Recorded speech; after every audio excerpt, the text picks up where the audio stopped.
The silver locket felt heavy in Clara Ashford's trembling hand, a reminder of the life she was about to lose. In the quiet of Miller's general store, it was all she had left. The shop, with its wooden shelves stacked high with cans and bags, felt smaller and smaller with every passing second. She had already traded away everything else of value: the pocket watch her father had cherished, her grandmother's quilts, even the small tools from the homestead. Her stomach growled, a sharp reminder of just how far she had fallen. For 2 days, Clara had gone without food. For 2 days, she had walked the 10 miles into town, praying she could make it. She had no choice but to keep bargaining for something to feed herself. The locket, though, was different. It had been her mother's. Silver, with a garnet stone in the center, it was the last thing of worth she had. The thought of parting with it hurt, but hunger made her hands shake as she stretched it out across the counter. Miller didn't even look up. "This is all I've got left," she said, her voice steady despite the ache in her chest. "I need enough for flour, beans, and maybe some salt pork." Mr. Miller, wearing wire-rimmed spectacles, didn't hesitate before his thick fingers snatched the locket. He inspected it, his lips curling into a sneer, but then he dropped it back onto the counter. "I'll give you a pound of flour and cornmeal," he said, almost dismissively. "That's the best I can do." Clara's stomach twisted. The offer was an insult, but she knew better than to argue. She had walked too far, tried too many places. There was no one else to turn to. This was all she had left. "Fine," she whispered, and just as her hand reached to retrieve the locket, the door slammed open. The bell above it rang with a shrill, sudden sound. Clara stiffened, a flash of light cutting across the store from outside. She turned, her heart racing. A tall man stepped into the store, broad-shouldered and standing a head taller than anyone she had ever seen. His face was framed by a wide-brimmed hat, dark hair curling at the edges, and his piercing blue-green eyes locked onto her immediately. She swallowed hard, feeling something stir in her chest, something warm yet unfamiliar. She forced herself to look away, back to the locket, back to the misery she was about to endure. The cowboy tipped his hat. "Afternoon, Miller," he said, his voice low, thick with a Texas drawl. "I'm here to pick up that order from last week." Miller's attitude changed instantly. He straightened, his voice sweetened. "Mr. Cade." "Yes, sir, it's all ready for you." The cowboy's gaze shifted toward Clara, lingering for a moment, their eyes meeting briefly. She felt her heart stutter, a strange connection flaring between them. But she looked away, the bitter weight of the locket still in her palm. "I'm sorry," she mumbled to Miller, unable to look at the stranger. "Just give me the flour." The cowboy didn't move. Instead, he took a step forward, his boots firm against the wooden floor. "I couldn't help but overhear," he said, his voice softer now, like he was speaking only to her. "May I see that locket?" Clara hesitated. She didn't want to invite any more pity from a stranger, but there was something in his eyes, something that made her extend her hand, trembling as she held out the locket. The cowboy took it gently, his fingers warm, his gaze serious as he studied the jewelry in the light. "Sterling silver," he said, his voice quiet but full of authority. "And a genuine garnet, if I'm not mistaken." Clara's throat tightened. She had known its worth for years. She'd been told its value time and time again. But it seemed so trivial in this moment. Its worth meant nothing when she was starving. "Mr. Miller," he said without taking his eyes off the locket, "you offered her flour and cornmeal for this?" Quote. Miller shifted uneasily, his eyes flicking nervously. "Times are hard, Mr. Cade," he muttered, almost defensively. "A man's got to make a living." "Times are hard for everyone," the cowboy replied. "Which is why it's even more important to deal fairly." He turned to Clara, his gaze softening as he spoke directly to her. "This locket's worth at least $20, maybe more to the right buyer. Don't let anyone tell you otherwise." Quote. Clara's heart thudded in her chest. $20. It would buy enough food to last months if she stretched it. But it still wasn't enough to make her proud. She was so tired of being at the mercy of everyone else. "I know what it's worth," she said softly, "but I need food. Today." For a long moment the cowboy studied her face. His gaze was piercing, like he could see through the thin veil of hunger and exhaustion. "I'll give you $40, he said suddenly. Clara blinked, caught off guard. 40? She didn't understand. "You said it was worth 20, he said, his smile faint. "That's true, for most folks. But I can see the value in it. And I can see the value in you." Clara's pulse quickened at his words. The warmth in his eyes held her there, suspended in something deeper than kindness, deeper than pity. And when he reached into his vest pocket and pulled out a worn wallet, she knew something was about to change. He counted out the money carefully, pressing the bills into her palm with a steady, sure hand. "Take it," he said. "You keep the locket. Consider this payment for what you need." Clara opened her mouth to speak, but found herself silent. This man, this stranger, had done more than just buy a locket. He had given her something she hadn't had in far too long: dignity. For a moment she couldn't speak. All she could do was stare at the money he had placed in her hand, the glint of the coins catching the light from the window. "I don't even know you," she whispered, looking up at him, confused. "Why would you do this?" quote. The cowboy met her eyes, his expression steady and calm. "Because it's the right thing to do," he said simply. "And I know what it's like to be hungry, to be alone." His words struck her deeper than anything she had expected, and in that moment, Clara knew that her life had just taken a turn she never could have predicted. Clara stood there, her hand still holding the money, a mix of disbelief and gratitude flooding through her. She had spent weeks wrestling with the weight of survival, trading pieces of her history for the barest scraps of sustenance. But this man, this cowboy, had stepped into her life as if out of nowhere.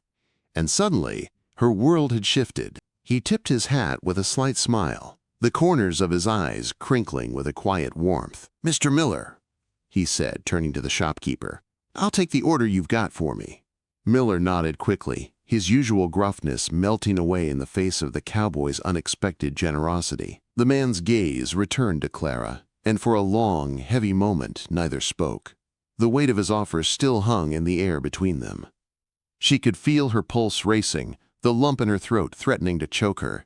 Clara began, but she couldn't find the words. She wanted to thank him, to ask why, but the truth was, she felt too exposed, too vulnerable. The cowboy, sensing her discomfort, took a step closer, his boots quiet on the wooden floor. "You've been doing your best," he said, his voice low and soothing, "but you don't have to do it alone." Clara swallowed hard, the sting of tears rising in her chest. Her pride, her independence, they had always been her armor. And now, it felt like that armor was cracking. She had fought so hard to survive on her own, but here was this man, offering something she wasn't sure she could accept. "I don't even know how to." She started, but he raised a hand gently, stopping her mid-sentence. "You don't have to say anything," he replied, his voice calm, unwavering. "I'm not looking for anything in return." Clara's hand closed around the money, the weight of it oddly grounding her. She wasn't sure if she was more overwhelmed by the generous offer or the strange sense of relief it brought. This stranger was offering her a chance, a lifeline she hadn't dared to hope for. Owen Kincaid. That was the name Miller had called him earlier, but it hadn't fully registered until now. Clara looked up at him, meeting his eyes once more. They were like nothing she had ever seen, stormy green and blue, a quiet intensity beneath the calm. "My name's Clara Ashford," she said finally, her voice small. "I don't know how to thank you for this." He gave her a nod, as if her gratitude was already understood. "I'm just doing what needs to be done." She watched him for a moment, her mind still spinning. Owen Kincaid, the cowboy who had stepped into her life at just the right moment. He wasn't a man of many words, but there was something about him, something steady, something strong, that made her want to believe in him. A long pause stretched out between them, until finally Owen broke the silence. "Miss Ashford," he began, his tone softer now, almost tentative, "do you have a wagon outside?" Clara blinked, momentarily confused. "No, I walked into town." 10 miles, she added, her chin lifting slightly, a flicker of defiance in her voice. Owen's eyebrows raised, as if surprised. That's quite a ways to walk, especially in this heat. Clara didn't answer immediately. Instead, she glanced down at her worn boots, the soles splitting with each step she took. She could feel the exhaustion in every fiber of her being, but her pride, her stubbornness, had never allowed her to admit just how hard it had been. "I've made it before," she muttered. There was a long moment of silence, and then Owen's voice broke through again, quieter now. "I've got a wagon outside. No need for you to walk back today." Clara's first instinct was to refuse, to keep the distance between them, to remain independent. But the thought of another 10-mile journey, of trudging back under the burning sun with nothing to look forward to but another long, empty night, it was too much. The pain in her legs, the hunger gnawing at her stomach, it all hit her like a sudden wave. "I don't want to be a burden," she said, though the words tasted like dust in her mouth. She hated that she had to ask for help, even in this small thing. Owen's smile softened, and there was no judgment in his eyes, only something gentler. "It's no burden," he assured her, his voice a steady anchor. "Let me help." Clara hesitated for a moment, her pride warring with her need. She had been fighting alone for so long that it felt wrong to accept even this small kindness. But Owen had already done more than she could ever have asked for, and the truth was, she was so tired, so bone-weary from the fight that had consumed her for months. "All right," she said quietly, the words slipping out before she could stop it. "I'll accept the ride." Without another word, Owen stepped outside, his long stride carrying him easily to his wagon. Clara followed, the familiar sounds of the general store fading behind her. She felt the cool, open air as soon as she stepped outside, the wide sky stretching out before her. The wagon was sturdy, well-maintained, and pulled by 2 strong horses. Clara's eyes briefly wandered to the horses' hooves as Owen efficiently loaded up her supplies. She couldn't help but feel a twinge of awe at how effortlessly he worked.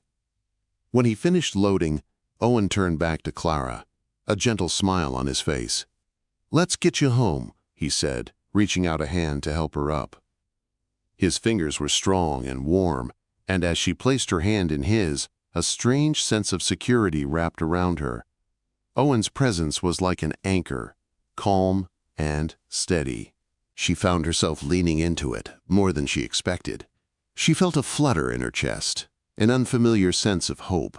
Maybe this man wasn't just a stranger after all. The ride to her homestead was quiet, the steady rhythm of the horses, hooves the only sound between them. The heat of the day was beginning to fade, but Clara felt the weight of the journey in her bones. She could hear the soft crackle of the wagon wheels as they moved along the dusty road, and she stared out at the barren landscape stretching out before her, feeling both connected to it and detached from it at once. After a long silence, Owen broke it once more. "How have you been holding up?" he asked, his voice gentle. Clara's chest tightened. She had been holding up by sheer force of will, but now, with the burden of her independence temporarily lifted, it felt like too much to bear. She could feel the tears threatening to spill, but she quickly blinked them back. "I'm managing," she said, her voice betraying her. "But it's been hard." Owen nodded, understanding without needing further explanation. "I can imagine," he said quietly. "If you ever need anything, don't hesitate to ask. You've got a place at the Double K if you want it." Clara didn't know how to respond. She wanted to thank him, to tell him how much it meant that he was offering. But the words didn't seem enough, so instead, she just nodded. She knew there was still much to think about, but for the first time in a long while, she felt like maybe, just maybe, everything wasn't as hopeless as it had seemed. The wagon rolled to a gentle stop in front of the small homestead, its wheels settling into the dry earth, like they had done this 100 times before. Clara looked at her house with the same mix of love and sorrow she always felt. The roof still held, the walls still stood, but everything else felt tired, just like her. Owen climbed down first and moved around the wagon without a word. He lifted the crates with easy strength, setting them down as if they weighed nothing at all. Clara watched him for a moment, unsure whether to protest or simply accept the help. In the end, she stayed quiet. "You can set them inside," she said softly. "The pantry's just through the back door." He nodded and followed her in. The pantry had been nearly empty that morning. A few jars. A sack of cornmeal she had been stretching for weeks. Now, one by one, Owen filled the shelves. Flour, beans, sugar, coffee, bacon, salt. Things Clara had almost forgotten the taste of. She leaned against the doorframe, her fingers gripping the wood. Her chest felt tight. When Owen finished, he stepped back and looked around, his eyes thoughtful. "You've kept this place together," he said. "That's no small thing." "My father built it," Clara replied. "I just tried not to lose it." Owen nodded once. "That still counts." Silence settled between them, not awkward, just full. Clara cleared her throat. "You said earlier that you knew what it was like, being hungry, being alone." Owen didn't answer right away. He took off his hat and held it loosely in his hands. "My family didn't start with much when we came to Texas," he said. "There were winters when my mother went without so my brothers and I could eat. I don't forget that." Clara felt something loosen in her chest. "Then you know why it's hard for me to accept help." "I do," he said simply. "But knowing when to take a hand doesn't make you weak." She looked at him then, really looked. Not just the strong shoulders or calm eyes, but the man beneath. The steadiness. The quiet respect. "I owe the bank $200, she said suddenly. The words rushed out before fear could stop them. "They've given me until November. After that, they take the land." Owen's jaw tightened. "That's a heavy burden to carry alone." "I've been selling everything," she went on.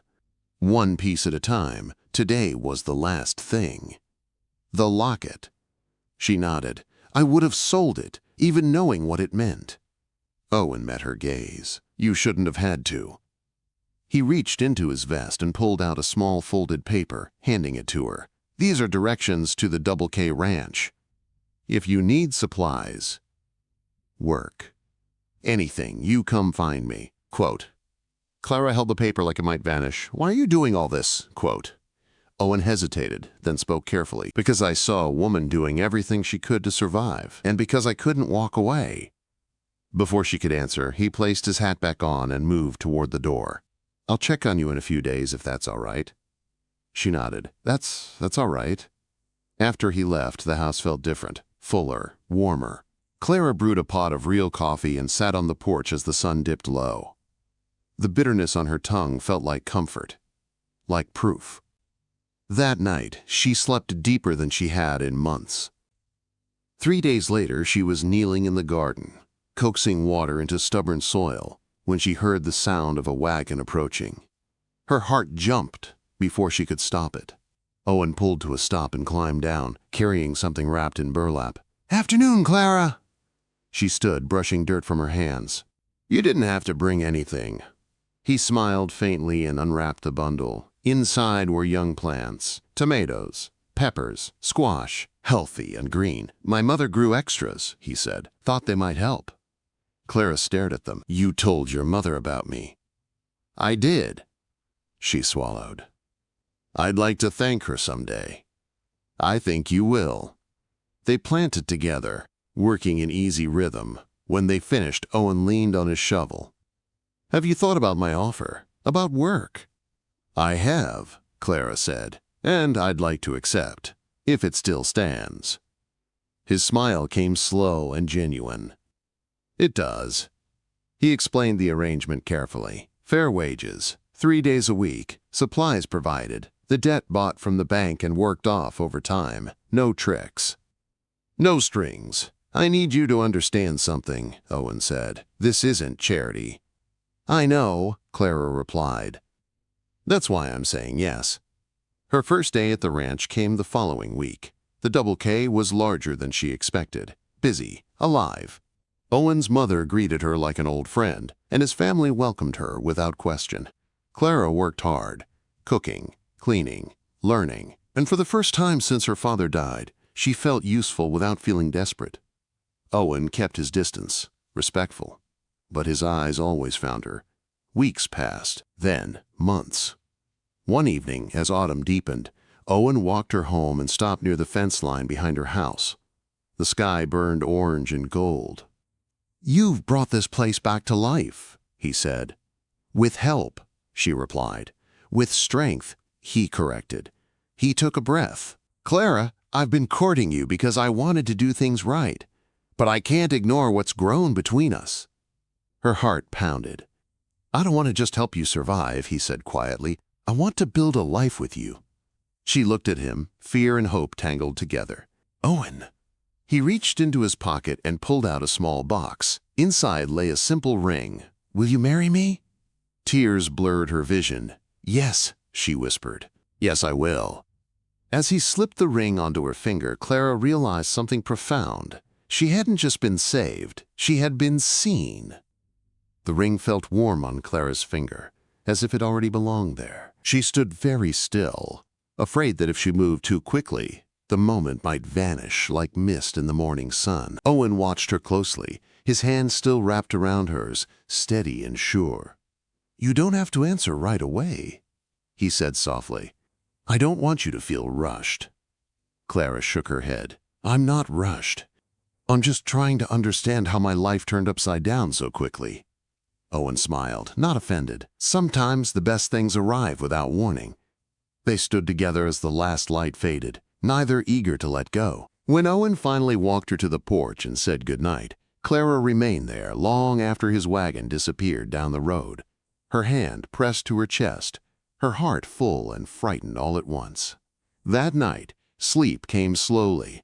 In the days that followed, word spread quickly, not in a loud way, just quiet glances, smiles, knowing looks from Owen's mother and brothers. No one questioned the match. No one warned her away. That alone told Clara everything she needed to know about the family she was marrying into. Wedding plans began gently and grew before Clara quite realized it. Owen's mother took charge with calm authority. Fabric was ordered. Food was planned. Clara tried to help, but often found herself guided into a chair with a cup of tea and a firm reminder to rest. "You've spent long enough surviving," Margaret told her kindly. "Now you're allowed to be cared for."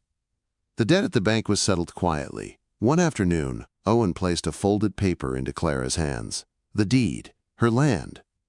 "Free and clear. A wedding gift," he said. "It stays yours, always."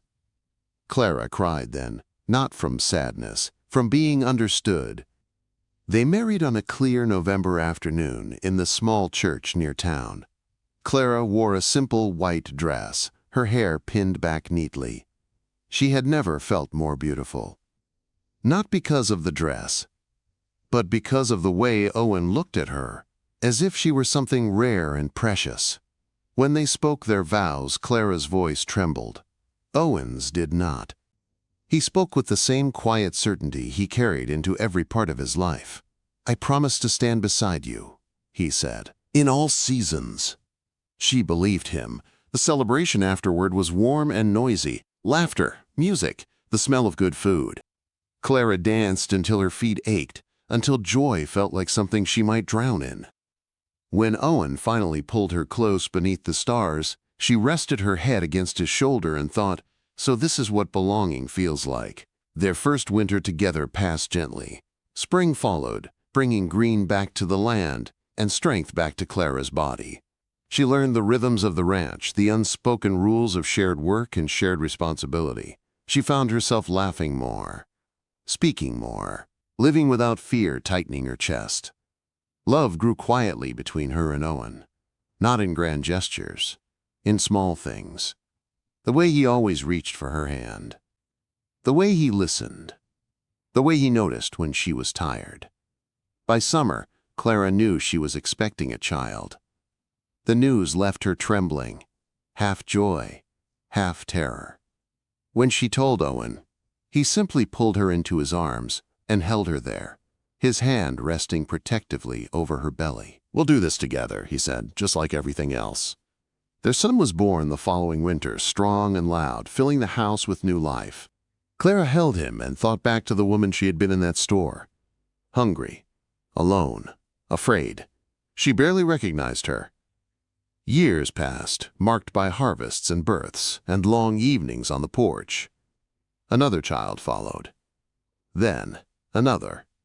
The ranch grew. So did the family.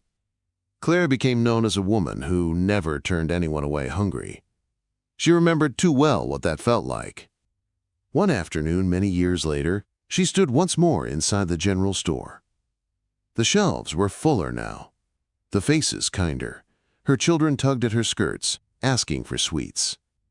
She paused at the counter, her hand brushing her pocket. Inside rested the silver locket. That night, sitting beside Owen as the house settled into quiet, Clara held the locket up to the lamplight. "This nearly became the end of my story," she said softly. Owen took it gently. "It became the beginning." Quote, she leaned into him, listening to the familiar beat of his heart, surrounded by the life they had built. Her pantry was full, her home was warm, and she had learned at last that accepting help had never meant losing herself. It had meant finding everything she was meant to be. Time softened everything. The sharp edges of Clara's old fears dulled, worn smooth by years of steady love and shared work. Seasons passed the way they always had, but now they passed with meaning, with laughter, with voices calling out across the yard and the sound of children running through tall grass. Their home filled slowly, the way a good life does. Not all at once. Piece by piece. Clara grew into her role at the ranch without ever losing herself. She worked beside Owen, not behind him. Decisions were shared, responsibilities divided. When trouble came, and it always did in one form or another, they faced it together. Drought years tested them. Storms tore fencing down. Illness swept through cattle one hard winter. There were nights Clara lay awake listening to the wind, wondering if everything they had built could still be lost. Each time, Owen's hand would find hers in the dark. "We'll manage," he would murmur, and somehow they always did. Their children grew like the land itself, strong, curious, rooted. Their eldest learned the rhythms of the ranch early, following Owen from sunrise to sunset, asking questions that showed a mind always turning. Their daughter carried Clara's quiet strength, her sharp eyes missing very little. The youngest had a laugh that filled rooms and a stubborn streak that made Clara smile in recognition. The house was never quiet. Clara loved that most of all. One autumn evening, years after her wedding day, Clara stood alone in the pantry. She ran her hand along the shelves, heavy with jars and sacks, preserved fruit, dried beans, fresh flour. She closed her eyes. For a moment she could almost feel that old hollow ache again, the fear, the hunger, but it no longer lived in her. Owen found her there, leaning against the doorframe. "You all right?" She smiled, just thinking. "Dangerous habit," he teased gently. She laughed and reached for him. "Do you ever think about that day, the store?" "Sometimes," he admitted. "I didn't know then what would come of it, only that I couldn't walk away." Clara studied his face, now marked with faint lines earned by years of sun and responsibility. "You didn't just change my life. You changed the kind of person I became." His brow furrowed. "You would have found your way regardless." "Maybe," she said, "but not like this." The years moved forward, carrying both joy and sorrow as all lives do. Owen's parents passed within a few seasons of each other. Their loss felt deeply but softened by the family they had built. Clara mourned them as her own. The ranch passed fully into Owen's hands, and under his steady leadership it prospered. Fair wages, honest dealings, opened doors to those in need. Clara made sure of that last part. Strangers sometimes came looking for work or food. Clara never asked too many questions. She saw herself in them. The weariness, the pride, the quiet hope. No one left empty-handed. One evening, after the children were grown and gone for the day, Clara climbed into the attic to sort through old trunks. Dust motes danced in the light as she lifted the lid of a battered chest. Inside lay the locket. She picked it up slowly, opening it to the faded images within. Her parents' faces stared back at her, frozen in time. Owen appeared behind her, close enough that she could feel his warmth, still keeping it safe. "I always will," she said. "It reminds me where I came from." "And how far you've gone," he added. They stood there quietly, the past and present resting gently between them. Later that night, Clara placed the locket back in its place and lay beside Owen, listening to the steady rise and fall of his breathing. She thought about the strange way life unfolded, how one small choice could ripple outward and shape decades. She had nearly traded away her last piece of the past to survive another day. Instead, she had gained a future. As sleep claimed her, Clara felt the deep peace of a woman who knew she had lived fully, loved deeply, and never again would she face the world alone. The years did not rush past, they unfolded. Slow mornings, long evenings, ordinary days stitched together into something extraordinary. Clara woke each day beside Owen with the same quiet gratitude. Not the sharp relief she once felt when hunger eased, but a deeper knowing. She was exactly where she belonged. The ranch moved with the seasons, and so did they. When work was heavy, they worked. When rest was needed, they rested. Neither felt the need to prove anything anymore. Their children grew into themselves. Their eldest became a man of the land, steady and thoughtful, carrying Owen's sense of responsibility and Clara's quiet compassion. Their daughter had her mother's sharp mind and her grandmother's steady hands, managing books and planning with a confidence that made Clara proud.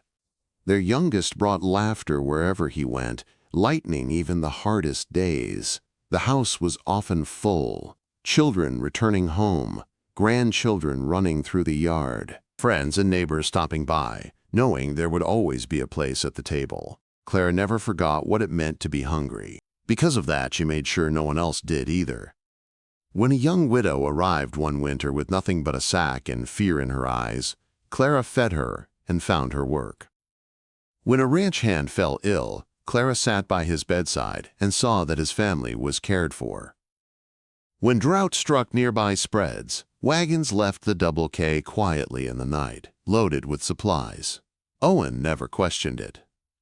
"This is who we are," he would say. And Clara knew it was true. One evening, many years after the day that changed everything, Clara found herself back in town. The general store looked different now. New owners, fresh paint, kinder faces. She stood near the counter while her grandchildren argued softly over peppermint sticks. Her hand slipped into her pocket. She touched the silver locket. The memory rose without warning. The weight of hunger, the cold counter, the sound of the bell over the door. She closed her eyes for a moment, then opened them again. That woman no longer lived inside her.